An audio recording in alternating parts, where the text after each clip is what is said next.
El Señor esté con ustedes. Evangelio de nuestro Señor Jesucristo según San Marcos.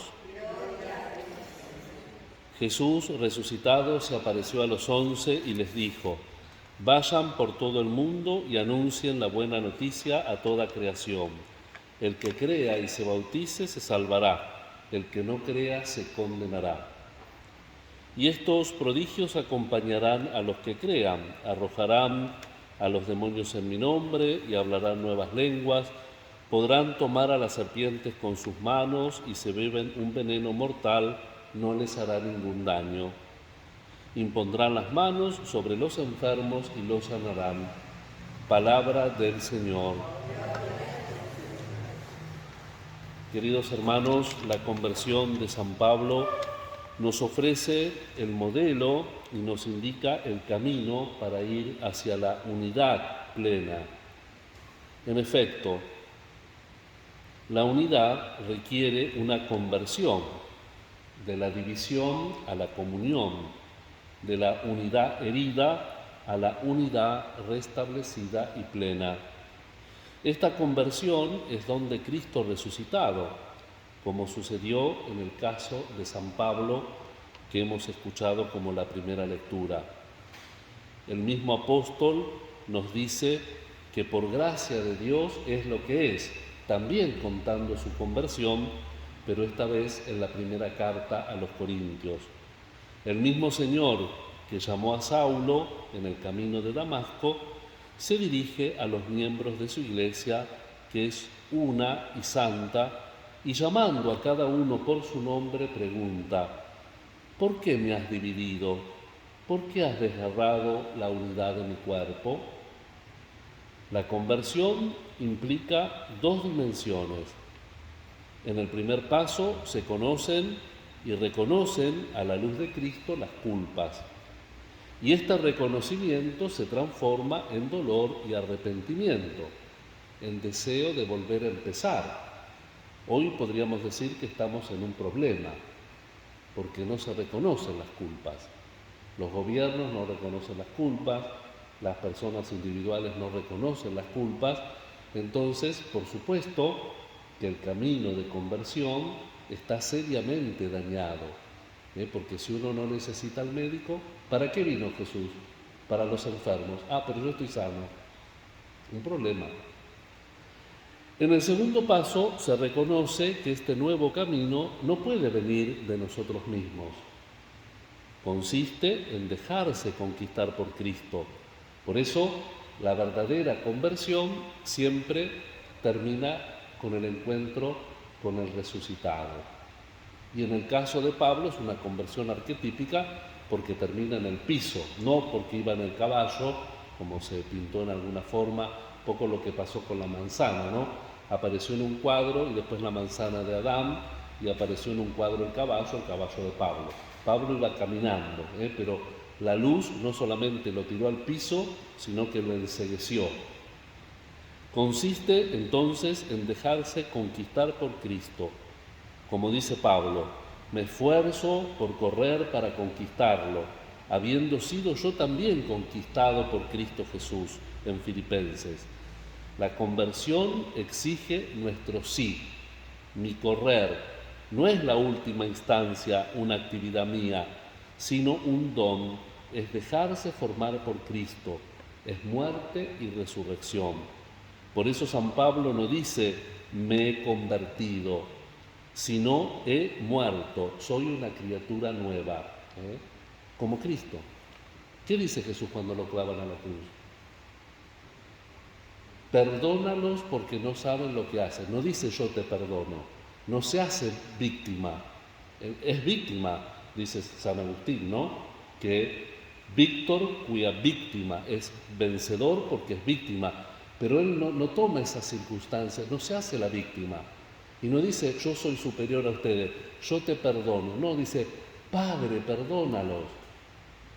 No se pone en el centro, estando en el centro. Esa es la conversión auténtica. No es lo que yo hago, es lo que el Señor hace en mí. No soy yo quien vivo, dice Pablo, es Cristo quien vive en mí. En realidad, la conversión de San Pablo No fue un paso de la inmoralidad a la moralidad. Su moralidad era elevada, era fariseo. No fue de una fe equivocada a una fe correcta. Tenía en ese momento la plenitud de la revelación, que era el Antiguo Testamento, como ahora la plenitud de la revelación es el Nuevo Testamento.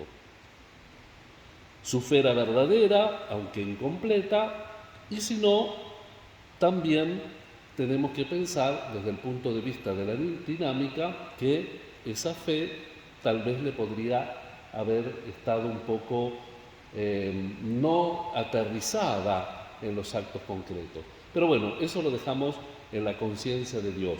Nosotros celebramos la conversión de Pablo como un modelo para que nosotros también aprendamos ese camino hacia el Señor. La renuncia a la propia perfección en Pablo fue algo importante, porque él era fariseo. Fue la humildad de quien se pone sin reservas al servicio de Cristo en favor de los hermanos. Y solo en esa renuncia a nosotros mismos, en esa conformidad con Cristo, podemos estar unidos también entre nosotros. Podemos llegar a ser uno en Cristo. La comunión con Cristo resucitado es lo que nos da unidad. El 25 de enero de 1959, San Juan XXIII manifestó por primera vez en la Basílica de San Pablo su voluntad de convocar un concilio ecuménico para la Iglesia Universal. Hizo este anuncio a los padres cardenales en la sala capitular del monasterio de San Pablo, después de celebrar la misa solemne en la Basílica. De aquella providencial decisión, sugerida según su firme convicción por el Espíritu Santo, derivó también una contribución fundamental al ecumenismo, condensado en el decreto Unitatis Redintegratio, la vuelta a la unidad. En él, entre otras cosas, se lee: el auténtico ecumenismo no se da sin la conversión interior, porque los deseos de unidad brotan y maduran como fruto de la renovación de la mente, de la negación de sí mismo y de una efusión libérrima de la caridad. Por eso nosotros también queremos contribuir a la unidad, sigue Unitatis Redintegratio, trabajándola en nuestro interior y en nuestras comunidades. Lo que nos decía el Padre Obispo en la fiesta patronal, que muchas veces, y con razón, y tal vez sintiéndolo muy profundamente, rezamos por la paz en Ucrania, pero a veces no trabajamos por la paz en casa, y en vez de decir, bueno, me callo, bueno, esta hermana se puso un poquito pesadita, me hago el disimulado, no, meto el dedo en la llaga hasta que grite más. No hacemos eso, se ríen porque es así. Y lo hago yo también, no es que tiro la piedra y escondo la mano, pero en eso consiste la conversión. Dice San Pablo: cuando se trata de predicar la verdad, ni a mí mismo me perdono.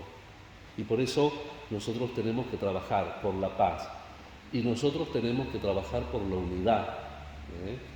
Nosotros tenemos que dar gracias a Dios si no pecamos gravemente, es decir, si no matamos gravemente, robamos gravemente, faltamos a los deberes religiosos gravemente, pero también tenemos que recordar que tenemos que trabajar sobre el pecado, porque el pecado básicamente es división en el interior.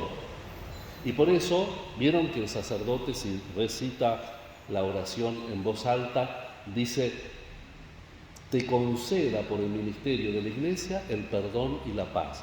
¿Por qué? Porque la división no da paz. La tranquilidad en el orden, decíamos que era la otra vez la paz, ¿no? Ahora, la división no da paz. Si yo estoy dividido adentro, no tengo paz. Y hay gente que no duerme, que se angustia, que no tiene paz. Entonces, ¿cuál es la solución? Una buena confesión. Pero ¿cómo la hago si no tengo la dinámica de la conversión? ¿Me explico? También es importante que nosotros trabajemos por la unidad, desde dentro hacia afuera. Y por eso en este día también pedimos esta unidad con mayúscula a la cual Cristo condiciona la eficacia del Evangelio. En esto conocerán que son mis discípulos y se aman los unos a los otros. Y por eso hoy, con mucha seriedad, pedimos por la unidad de los cristianos, pero recordando que para trabajar en serio tenemos que comenzar como la verdadera caridad. La verdadera caridad comienza por casa, Confiando en la oración del Señor Jesucristo, invoquemos con fe al Espíritu Santo para que siga iluminando y guiando nuestro camino. Que el apóstol San Pablo, que tanto trabajó y sufrió por la unidad del cuerpo místico de Cristo, nos impulse y nos asista desde el cielo, y que la Santísima Virgen María, Madre de la unidad de la Iglesia, nos acompañe y nos sostenga. Que así sea.